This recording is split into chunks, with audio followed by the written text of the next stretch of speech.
It's been an awesome lead up to this day. I mean, the last 6 or 7 months have been spent thinking about these next 4 days of shooting. The truck has bottomed out and sprung me, and all I could see was the bunker and then just green grass, and I was, oh no, I'll front flip this thing. We're telling Rob to drift closer to the Corvette. I might be going to hospital after, we'll see. Been huge. This is the final day of shooting, and it all comes down to what happens today. Did the table hit my drone? When you go into something like this, you go in with the best intentions, and then all of a sudden you realise something's not going to work the way you'd hoped.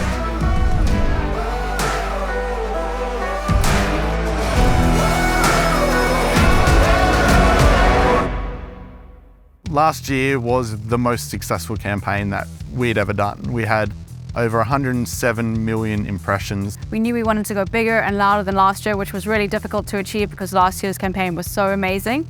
So we went to the agency and said, how are we going to make this bigger and louder than ever before? And really just gave them that as their big objective, their big brief. To be able to work with Taxi again was just amazing. Those guys are, they're like family. It's bringing back the same crew and the same cast. It's a really interesting process making one of these campaigns. It's not how a normal TVC is done. There is a much bigger level of discovery that is required to develop the ideas. We get some great ideas from the creatives, in this case, the Chimera project, but there's still a lot of work to do in terms of finding a location and then working out what cars will work for the story in that location. Ultimately, how this location came about, we had this group chat, and even if we're not working on the campaign, we're talking about cars or locations. Oh, wouldn't it be cool if we did this? And I said to Reese, one time, how cool would it be to do something like on a golf course? When I saw that Arundel Hills had shut down, I messaged Reese straight away and said, here's the golf course. When Rob initially sent through that news article saying Arundel Hills Country Club had closed down, it was just that light bulb moment. It was like, can we get to this place to shoot? Would we even be remotely able to? How do we do it, in a safe manner? It looked like it had everything we needed. It had a big, prestigious looking building, had a great driveway, a really nice golf course. Even though it had been closed for 3 months and was a little bit overgrown, you could see the potential.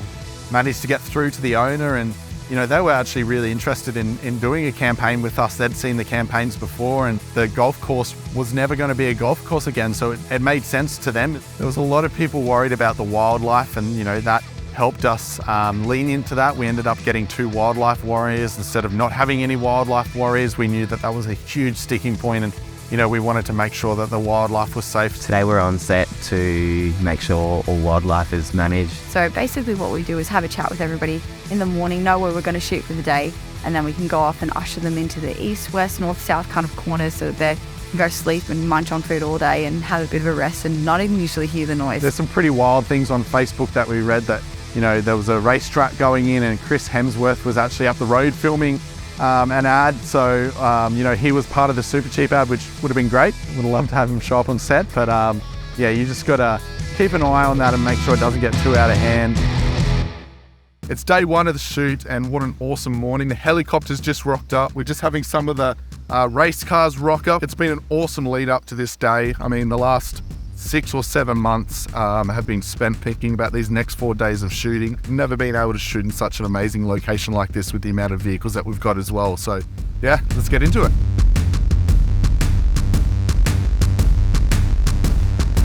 We've got the big bird today, and we're going to be doing big opening shot. The cars are coming in, everything's relaxed and calm, and we're entering the country club. And our big flying camera here is capturing all the action in its glory. I'm getting ready. I've got a whole 3 lines, I think, if that. So I hope I don't muff them. Action! Not a scratch. This looks like it's going to be great. You liked last year's? Wait until you see this year's. So I've been taught by the absolute professionals over here. 45 degrees, good posture, pinky on the end. You don't know this, but you actually have to drive in the cars today. Yeah, I'm down. And then parallel, isn't that just lovely? This is all the sort of slow setting the story up at the moment, so we haven't done the action stuff yet. It's just basically pulling up the cars a couple of times and then getting the establishing shot and then moving on to some action later on, so I can't wait. You idiots. Seriously. I feel like I should buy some sort of mansion now to hang it in. So now the fun stuff starts. We've got Rob in the drift car doing a circuit out the front, and we've parked some very nice cars right on the end that he's going to try get really close to.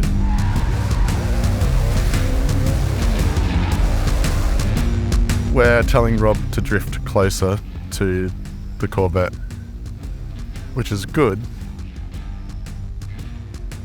And bad.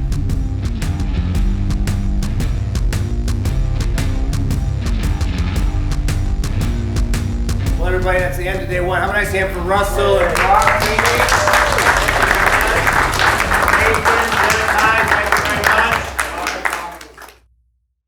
When I first got there, immediately we saw the opportunities, the possibilities, and were able to then start to work on the story and start to work on, you know, what's going to work best in this space and, you know, what the stunts need to be. So Rob and I did a lot of work around the location itself. Yeah, so Miles and I met for last year for the car park. He was a director and we never met each other before, and I think we built a really good relationship. You know, we had a good respect for each other of his ideas, and, you know, he really enjoyed working with me and coming up with the best way to make this as epic as possible. And, you know, I think we've gained a really good friendship during that last year, and we've talked a lot since. And, you know, so it was really good working with him again this year. And so it's been a really, really rewarding journey going from just, you know, that driver that just sat there in the car and was told what to do by, you know, 30 people on set, to now being, you know, people come to me and say, hey, what do you think we should do here and what car should we use? And so it's been a really, really rewarding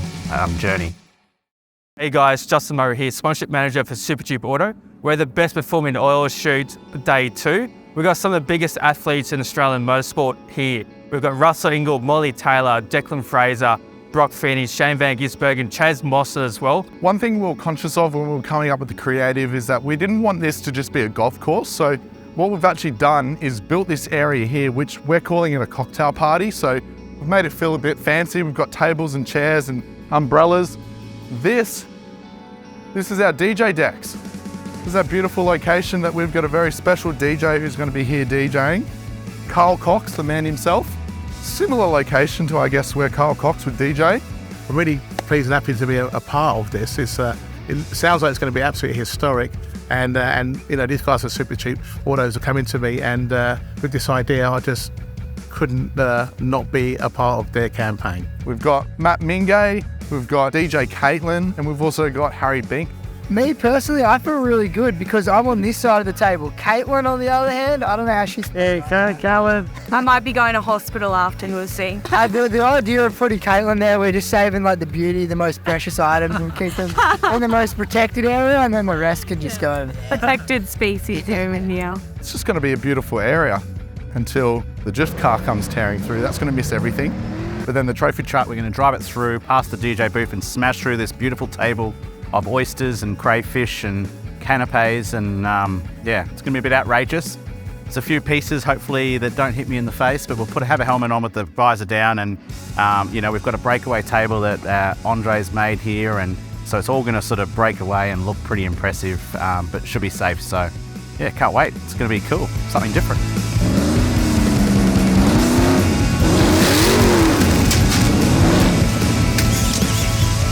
Oh, did the table hit my drone? Or my drone hit the table? No, I think the table hit my drone.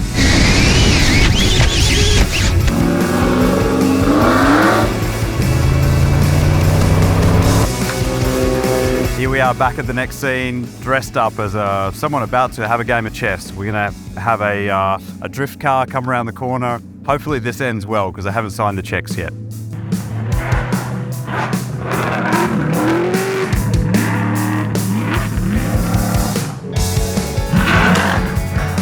As you can see, I'm not dressed in a race suit, I'm actually dressed in some golf attire, and they're going to be getting me to, I think I'm teeing off from a box, and there's going to be some car coming from somewhere direction that I don't even know, and it's going to look great on TV. So today, I am just a stunt extra. It's the end of day 2 now. This is what they call the martini shot. It's the last shot of the day. We're here with the Mobile Super rally car doing the very last drift shot, and then all of us are packing up and going home for the weekend. We kept these 2 days spared just in case we had any problems with the cars. Lucky, it's been absolutely smooth sailing, so we're going to get a good weekend of sleep, and then we're back into a Monday, Tuesday next week. From a production directing standpoint, because it's a 4.5 minute video, there's so much involved, there's so much storytelling, there's so many car stunts. And this year we had the added layer of, I think, 30 influences, that need to be woven throughout the story and not adversely affect it, like to make it better rather than, become an issue. So last year we experimented with adding more cameos in. I mean, Russell Ingall was in there, and just seeing the comment section light up with people going, holy crap, I can't believe Russell was getting out of a Toyota Yaris. That sort of initiated that chase this year. We had the country club, we had, all of these amazing moments. What we needed were people to fill them. So that was almost, again, like that personal challenge of adding 10, 20, 30%, because we didn't have 30 cameo moments when we locked the location. That was all, the lead in and chasing up people and getting those last minute contacts, to build up that massive list of cameos. And I still, can't believe how many people we managed to get on it this year from, the V8 supercar drivers that we used through my connections with Justin and Supercheap to bring in, the 888 drivers, and Carl Cox. I still can't believe we got him involved. It was such a whirlwind between, getting contact with him and actually chatting to him. Justin from Ion Studios, he calls me 4 days out from the Gold Coast 500, and he's like, do you know Carl Cox is playing at the Gold Coast? And I was like, no, I know they always get DJs. And he's like, do you want him in the ad? I wrote it off. I was like, there's no way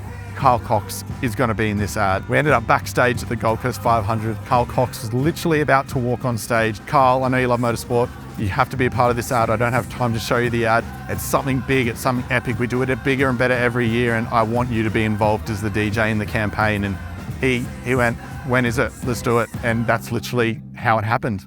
Day 3, we're about to kick off, back after a weekend, really good chance to sort of reset the batteries. We're down here in the middle of the golf course. We've got quite a lot going on today. Mighty Car Mods, Skid Factory, Dave Reynolds just arrived, Paul and Nash Morris. It's going to be a wild day. Let's get into it. This here Cox Lawn Tractor has been converted into what we like to call a racing mower, but it's currently broken after filming on set all day. We built this thing, was it the start of the year, wasn't it? Yeah. Around about that. Start of the year with the Make It Super campaign with Supercheap Auto, we put a V-twin mower engine in it. It didn't really work, so now we've put a Yamaha, the WR 450 engine in there, which is like a motorbike, a dirt bike engine. It ran well for us before we came down. This morning we had a few issues though too, which was quite embarrassing actually. It was I thought we nailed it really, and then it ended up it didn't want to run, so we had a couple of issues there, but we ended up fixing it, getting it on set. I was hanging onto the back of the seat like a madman, and we had an awesome day down here. Yeah, we're going to be coming down this slight hill and onto this ramp into the water, so the whole gag is, the golfer is kind of, cruising around the field not in a buggy, but on a moped, and he's out of control, gets chased by cars and stuff, and he ends up in the water. So, gonna be a fun one, easy one. Couple of speed runs. I'm just gonna hit it as fast as the little Vespa's got. May try and make it easier for my landing, because the slower you go, is probably the worse it'll be.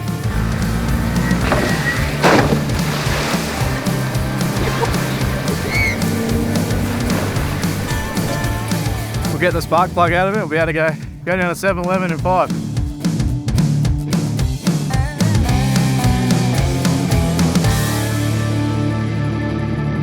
When you go into something like this, you go in with the best intentions, and then all of a sudden you realise something's not going to work the way you'd hoped, and everyone had hoped, and there's a lot of people with a lot of experience, and then you go, oh shit, the surface is too grippy. The cars can't drift in the small space where normally they could.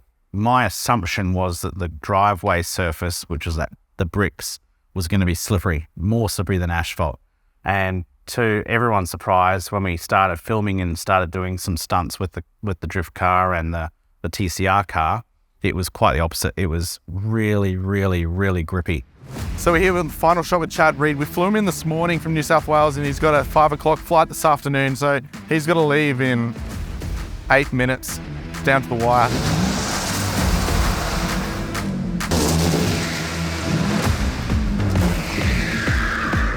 We've got literally one more take of this. Hopefully we can make it work. If not, we lose the shot.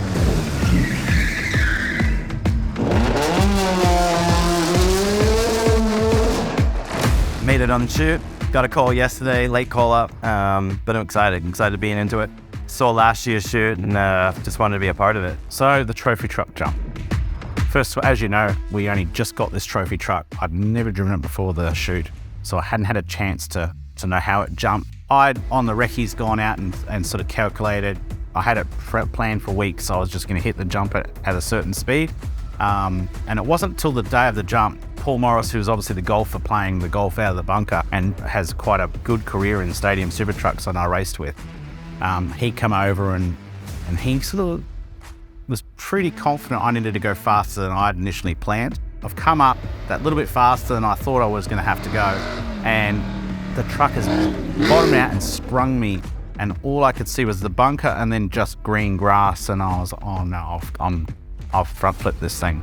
And I just remember it hitting the ground. I could still just see grass as I was waiting. I was going, oh no.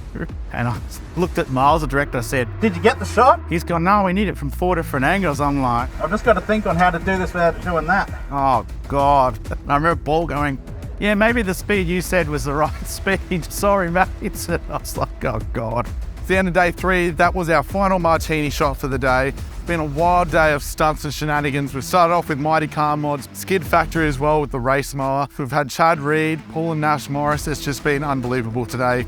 It's going to be a bigger day tomorrow as we wrap out this campaign. Welcome to day 4, people. It's been huge. This is the final day of shooting, and it all comes down to what happens today. Luckily, the weather has held off because there were some days put aside in case the weather turned nasty. The weather has been absolutely beautiful.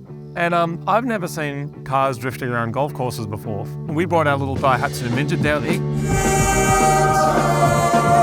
You're playing golf, mate? I'm playing golf. I've never putted on a golf course ever in my life before.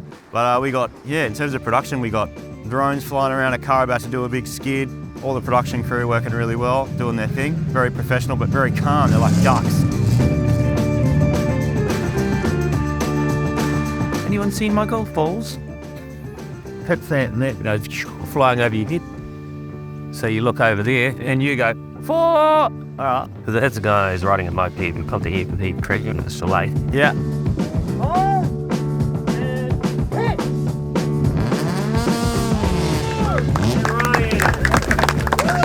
I did it, Mum!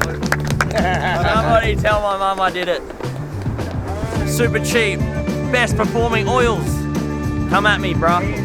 The final day, cannot believe that we're finally here. This is going to be the biggest campaign Supercheap Auto has ever released. My dad's in the race car and I was trying to hit golf balls at him. I'm so excited to be part of the Supercheap Auto ad. Counting down, 3, 2, 1.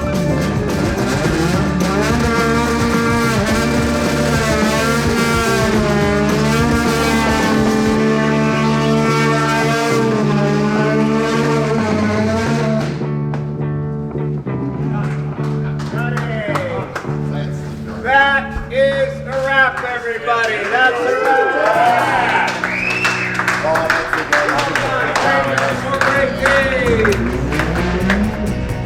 I love how collaborative it is. I love that race comes to the first recce when that's quite unusual for a client to come when you're still just looking at locations, but it's necessary. But it kind of, that process sets up a collaboration that goes right through to the end. At the end of the day, we're trying to deliver the best result, or I'm trying to deliver the best result for Supercheap. So to have that constant communication is the only way that that's achievable.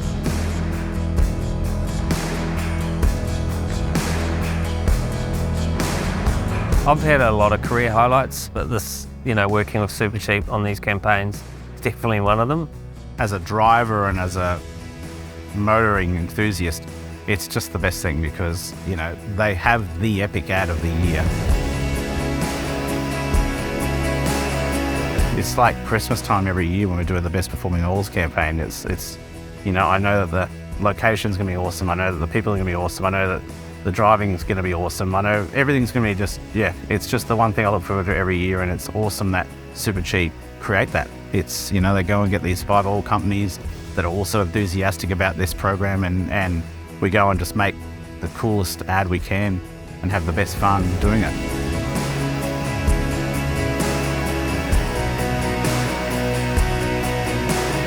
So that's it for this year. It's been a mammoth production. There's been so many amazing people that have helped work on this campaign. Excited to have the ad finally out there, and I hope people enjoy it as much as we did enjoy making it. 5 cars, 4 days, over 60 cast, 30 cameo moments, this epic location and amazing storyline. This is the biggest commercial Supercheap Auto has ever filmed. That's a wrap.